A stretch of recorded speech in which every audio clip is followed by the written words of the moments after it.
जो चुनाव हम लोग लड़े वो निश्चित रूप से पार्टी का प्रचार करने के लिए और चुनाव हारने के लिए ही हम लोग चुनाव लड़े। और जो दूसरा हम लोग चुनाव लड़े, हम लोग हारने के लिए नहीं, हम लोग अपने पार्टी का जो मंसूबा है, अपने पार्टी के जो कार्यकर्ता और नेता है, जो उनकी सोच है, जो उनकी विचारधारा है, उसको कायम करने के लिए हम लोगों ने पहली बार चुनाव लड़ा हारने के लिए, और दूसरी बार चुनाव हम लोगों ने लड़ा है हराने के लिए, और निश्चित रूप से इसमें हम लोग सफल हुए। जब लोकसभा का चुनाव हो रहा था तो हम लोगों ने कुछ सीटों पर चुनाव लड़ा, और सलेमपुर में भाई जय बहादुर सिंह चौहान को हम लोगों ने जनता क्रांति पार्टी राष्ट्रवादी का प्रत्याशी बनाया। बलिया, घोसी और राबर्ट्सगंज, अमेठी, सोनभद्र कई जगहों पर हम लोगों ने अपना प्रत्याशी खड़ा किया। और उस चुनाव में जो हमारी सोच थी, हम लोगों ने मन बनाया था कि अगर पार्टी में राजनीति को आगे बढ़ाना है, पार्टी को आगे बढ़ाना है, सत्ता को में कब्जा करना है, तो हम लोगों को भारतीय जनता पार्टी के जो सांसद हैं उनको हराना है। ये हम लोग का उद्देश्य था और ये हम लोग का मंसूबा पूरा हुआ। हम लोगों ने सलेमपुर में चुनाव लड़ा और 8,500 वोट पा करके भारतीय जनता पार्टी के सांसद को हराने का हम लोगों ने काम किया। पूर्व सांसद माननीय रविंद्र कुशवाहा की जब समीक्षा बैठक होती है तो उसमें भारतीय जनता पार्टी के लोग भी शामिल होते हैं, और उसमें एक हमारा मित्र गया था, उन्होंने बताया कि जब रविंद्र कुशवाहा जी के भाई जब उस कार्यक्रम की समीक्षा कर रहे थे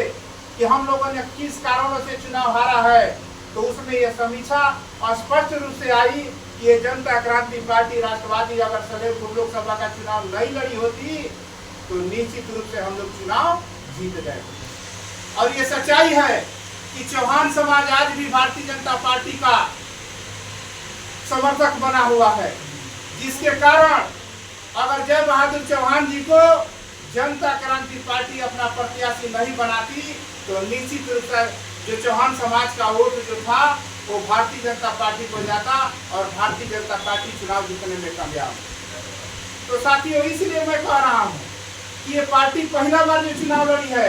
हारने के लिए, पार्टी का प्रचार करने के लिए, लेकिन दूसरी बार जो हम लोग चुनाव लड़ाए हैं तो निश्चित रूप से हम लोग का उद्देश्य था कि हम जीतेंगे नहीं तो फिर जो जीता है उसको जीतने भी नहीं देंगे। उसमें हम लोग सफल हुए और माननीय रविंद्र कुशवाहा जी को हराने में हम लोग सफल हुए। अब तीसरा हमारा उद्देश्य है कि पहली बार हारे, दूसरी बार हराए, और साथ ही और तीसरी बार चुनाव लड़ने जा रहे हैं जीतने के। और इसका मैं कुछ सूत्र बताना चाहता हूँ। पार्टी का जो एजेंडा है, जो मुख्य विचारधारा है, जो हमारे पार्टी के जो नेता हैं, जो उनकी नीयत है, उस हिसाब से उस एजेंडे को मैं आपको बताना चाहता हूँ कि साथियों, अभी जो हमारा 4 एजेंडा है, अधिकांश वक्ताओं ने आरक्षण को अपना विचार रखा। इसलिए बहुत जो वक्ताओं का जो विचार है उसको आगे बढ़ाते हुए मैं दूसरे एजेंडे को पर मैं चर्चा करना चाहता हूँ कि साथियों, अभी 2026 में हम लोगों पार्टी द्वारा